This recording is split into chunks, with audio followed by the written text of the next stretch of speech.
especially the group admins. Assalamu alaikum wa rahmatullahi wa barakatuh. Hope you all will be doing well. Before our today's discussion will be regarding how to ace MRCP exams in a short period, the sources, how to make a good strategy for it, all these things. Before starting our discussion today, I want to thank all the team members, especially Dr. Abdullah Janan, for making this PowerPoint and helping me in making this PowerPoint. Thank you all. So, coming to the topic, MRCP exams. Is the screen visible to all? Yes, Dr. Masood, it's visible. You can continue the lecture. Okay. Thank you. It's a general introduction. MRCP exam has three parts. Three exams in total in two parts, like MRCP Part 1, MRCP Part 2 written, and finally MRCP Part 2 clinical, which is also called BASIS. So coming to the MRCP Part 1 and MRCP Part 2 written exam, they consist of 200 BCQs exam, two papers. The first one consists of 100 BCQs, and then there is a break of 1 hour. When you come again to the desk, so they are checking your ID. As a whole, it takes 1.5 hours to start your second paper, which also has 100 BCQs. It is taken 4 times a year around the globe. You can search the centers on the link provided. In this link, you can also search regarding exam fee and dates. We will also discuss about dates and exam fee at the end of this discussion. Coming to the next step, how to book the exam. For MRCP Part 1, you have to make your account in the link given, like my MRCP UK. You can also search my MRCP account on Google. So there you can make your account. They will want like your name and also asking about your college or university. All the basic information they want, it's easy. The third thing is booking process. So it's the trickiest part of this exam. When to book the exam, when the exam will open, and when the result will come. So after you know the exam dates in booking window, which we'll discuss again at the last of this lecture, simply open your MRCP account, and there you can click upcoming exams. And there you can select your exam. They will need some information. You have to follow each steps. And also you can select your exam center there. And finally, you will go to the payment page. So it's easy. One thing which is important to mention is visa is your responsibility. For example, if you want to book your exam in Pakistan or Dubai or any other country, before booking the exam, you must make sure that you can take the visa easily for that country, because the Royal College will not help you in getting the visa. So otherwise, you may cancel your exam then. So it's very important to book your exam in a country where you can go there easily. For booking, also you need your degree to be attested by Royal College, the member of Royal College. I mean, a person, a doctor who has passed MRCP PACES. And alternatively, if you have GMC registration via PLAB pathway, then you need no attestation for your document. And also for Part 2, there is no attestation required, because you have attested your degree already in Part 1. Shall we continue? I mean, any questions so far? Okay. No question. Okay. So cost of each exam, it varies. However, like from different, like in my case, it was 647 or 616. Sorry, 616 pounds, and along with text, it came 647. Nowadays, it's 655 for international candidates for MRCP 1 and 2, and it's like 489 for the UK candidates. I mean, doctors who are working as registrars or are busy in the training in the UK, so they are giving a special discount. For resources, people will tell you a lot of advices, a lot of materials, but please, it's advisable to be exam oriented and exam focused. For that, only 2 Q banks are required: past medicine and also past test Q banks. I will tell you when to use past medicine and when to use past test in short. Okay. So coming to the preparation time for part one, it depends on your local circumstances. For example, if you're working, then 6 to 8 months preparation are enough to be on safe side because it's expensive exam. And then for us, like going to the other country, so to be on safe side, give 6 to 8 months. Again, it depends on your basic knowledge and your basic from your university level. I mean, but 6 to 8 months are good if you are working. Otherwise, if you're not working, then 3 to 5 months are more than enough if you want to study like 12 to 14 hours daily. Coming to the part two, the preparation for part two, it also varies, but it's good. Like you have to give 3 to 5 months to part two, and it's highly advisable that when you pass your part one, simultaneously book your part two, because the part one knowledge is a carton store for part two. And in short, I will tell you what's the difference between part one and part two. Then we will discuss that in a separate slide. But it's advisable when you pass your part one exam, soon you have to book your part two too. Again, I mean consecutively, simultaneously.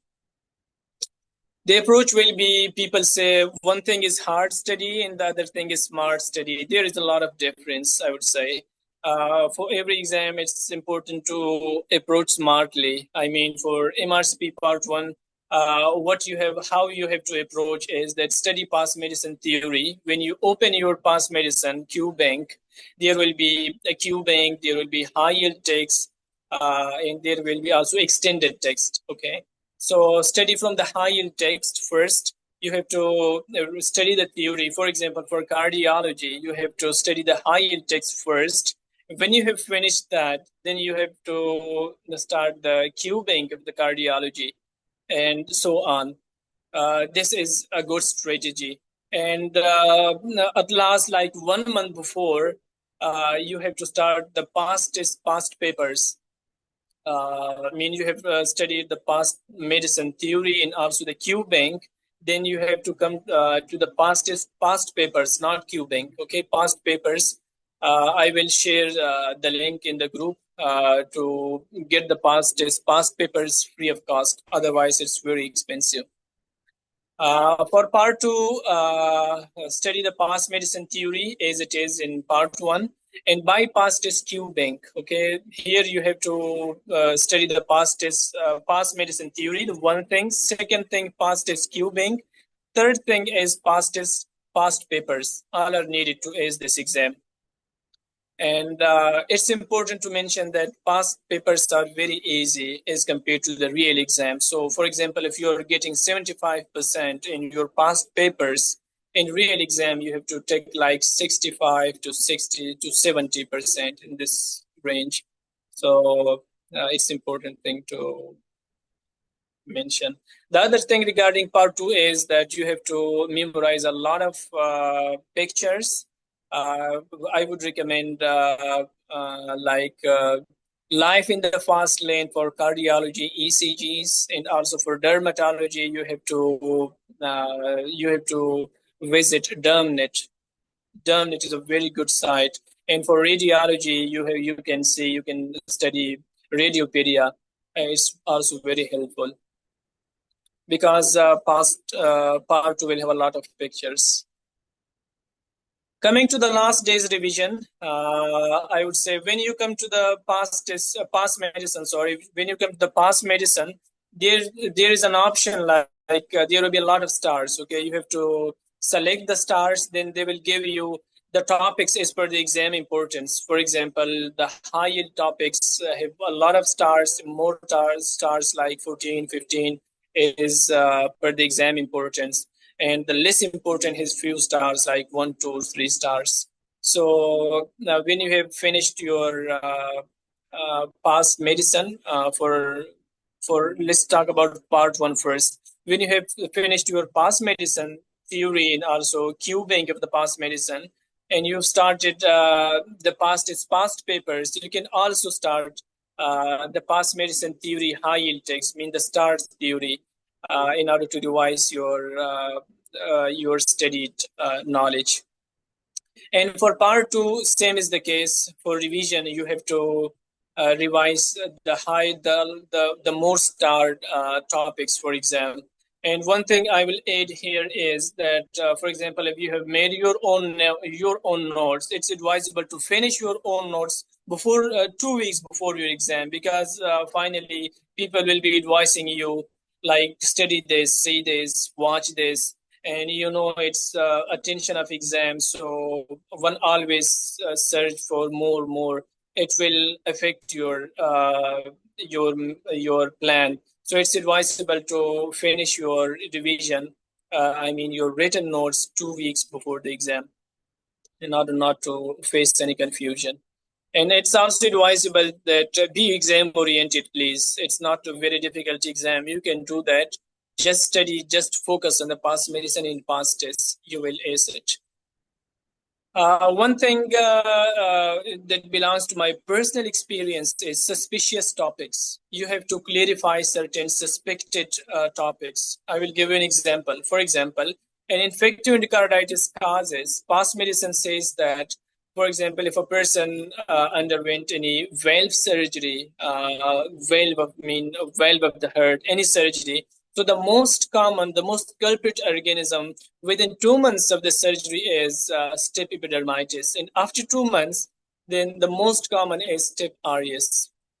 Okay, this knowledge, this thing is contradicted completely by the past test. Past test says that when someone has a valve surgery, so within 12 months there is chance of staph epidermidis, and after 12 months there is a chance of staph aureus, means most common causes. I am telling this because the same question came in my exam, but most people says that you have to follow the past medicine, because past medicine is very authentic as compared to the past tests.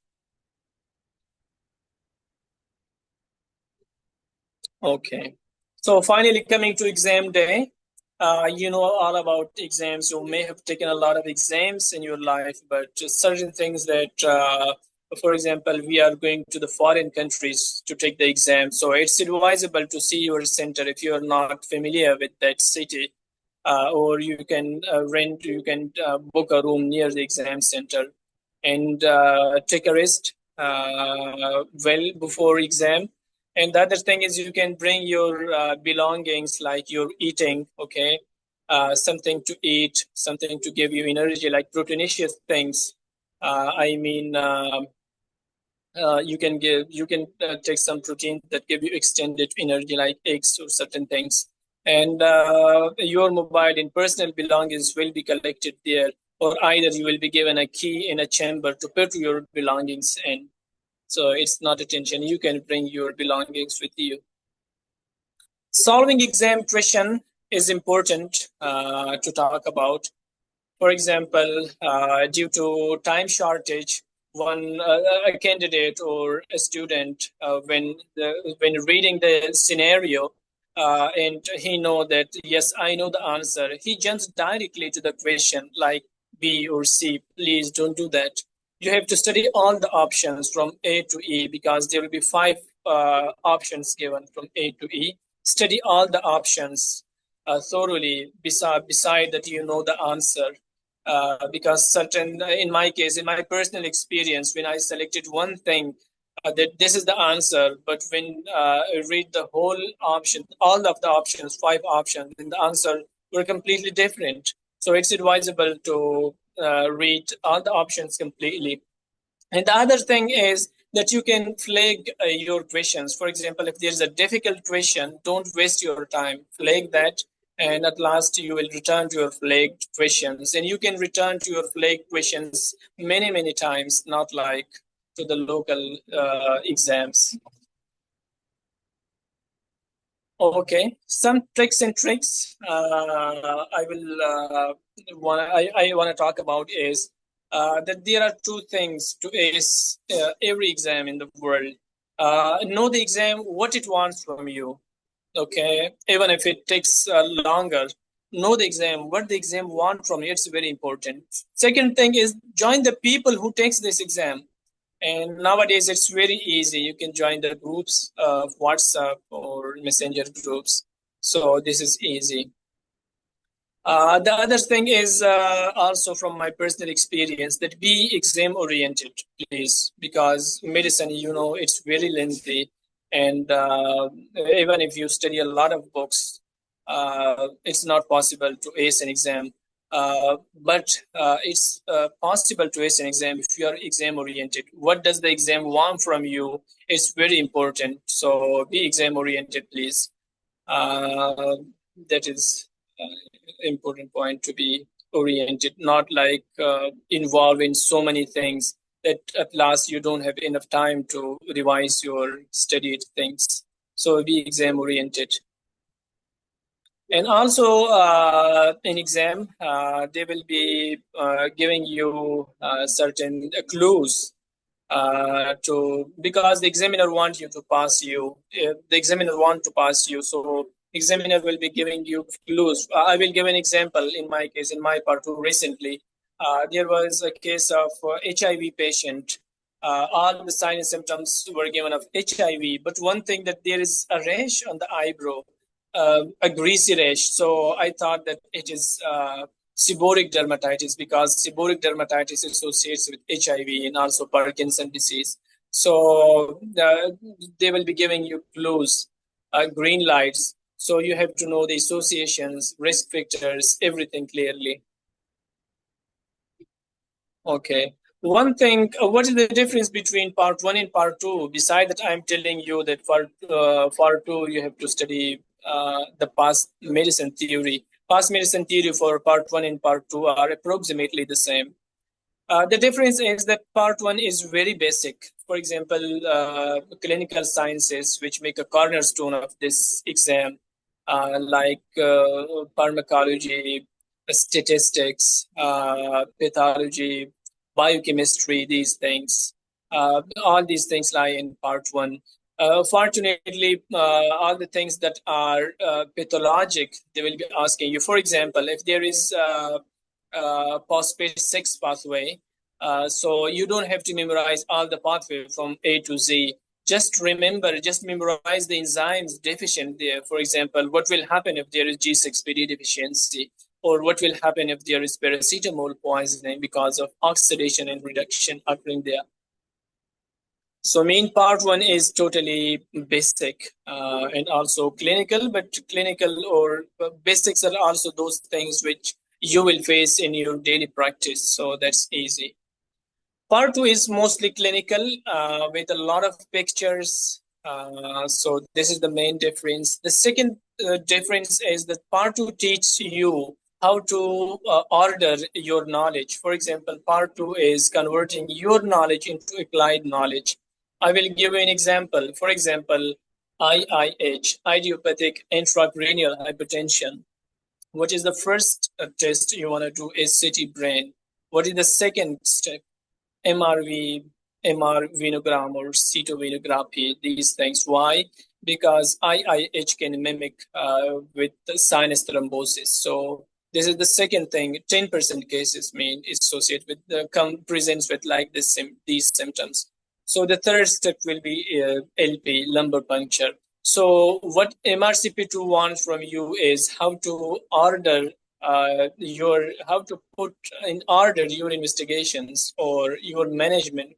For example, I will give you, for example, achalasia. Okay, what is the first investigation? The first is barium enema. What is the second step? The second step is endoscopy. Why? Because cancer of the fundus can mimic with achalasia. So you have to rule out that first. And the third step is esophageal manometry. So part two will give you how to put your investigation and your management in order. Another example, for example, postal hypotension. Okay, the first step is treat the cause. For example, if a patient is taking any alpha blockers, any polypharmacy, so you have to review his medication. The second thing is if he doesn't respond to the reviewing medication, the second step is compressive stockings.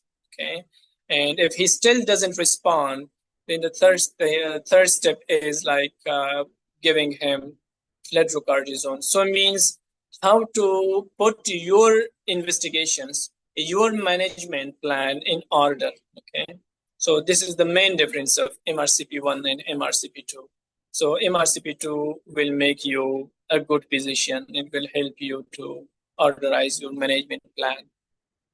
Okay, coming to exam dates for part 1 2025, in the federation site they gave just 3 dates. Okay, so date 1 booking window will be from 4th of November 2024 to 11th of November 2024, and exam will be on 22 of Jan in 2025.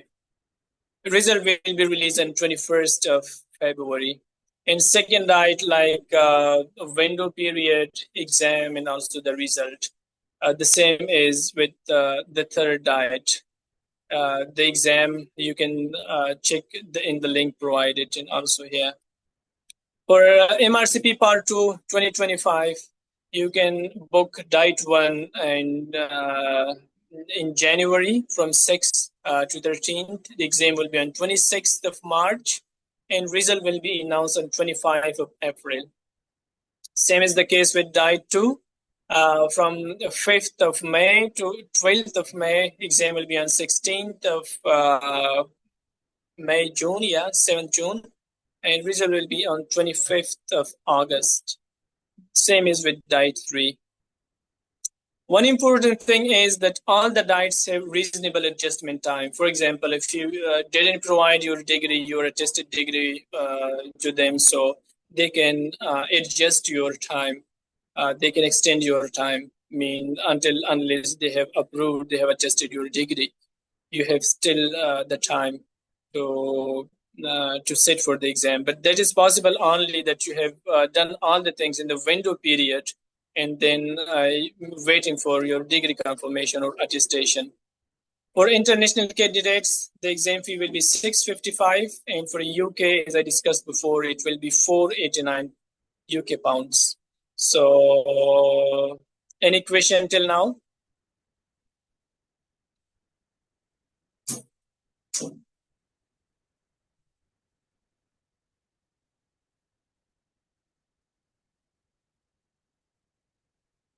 Okay, I'm just returning to the chats.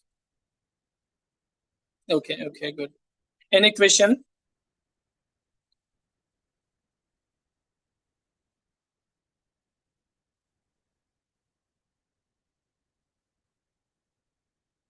Are you hearing me? Everyone?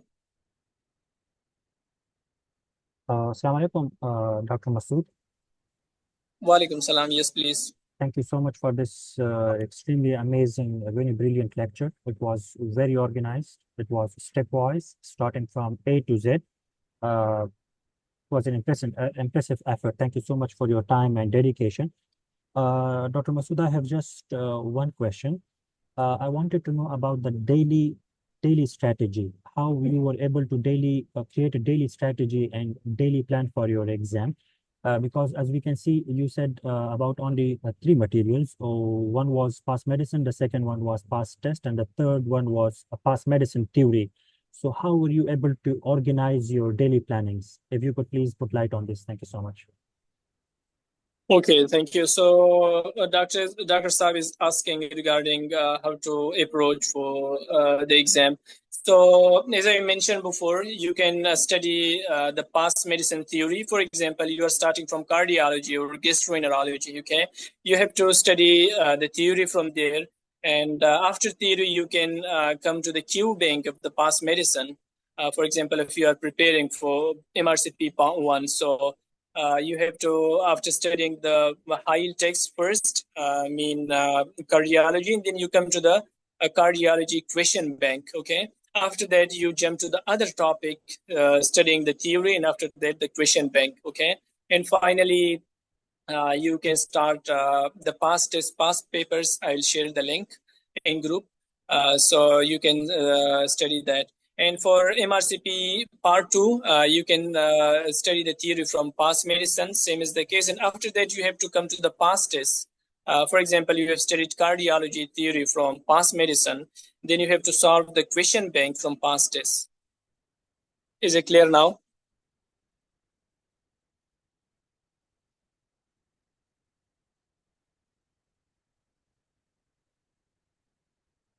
Is it clear, Dr. Seb? Okay, thank you. So, any question?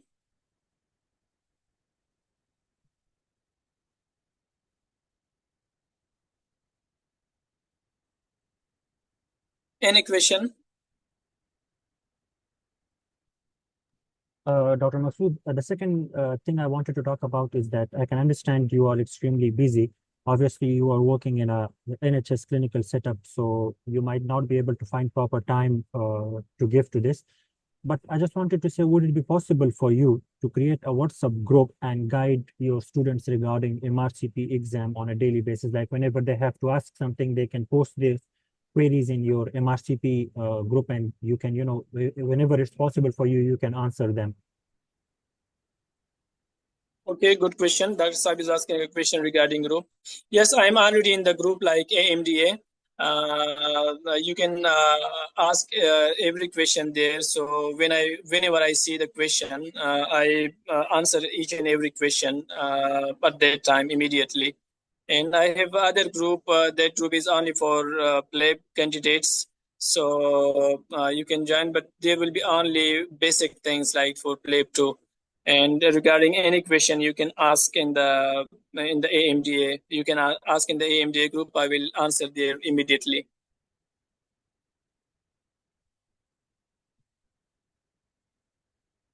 Any question?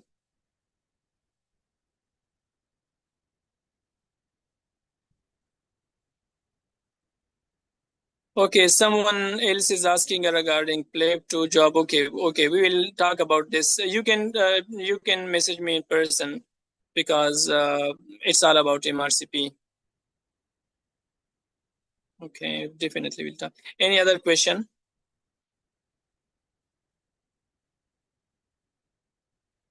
I think that would be more than enough, Dr. Masood. If they have any sort of questions, they can ask in the groups. I think we can upload this That's good. video in the Yes, YouTube. And if they had anything to ask, they can ask you in the groups. Thank you so much for your time and effort, Dr. Saab. sure. Thank you everyone for joining. Yeah, you can ask a question in the group. So whenever I see the message, I will reply immediately.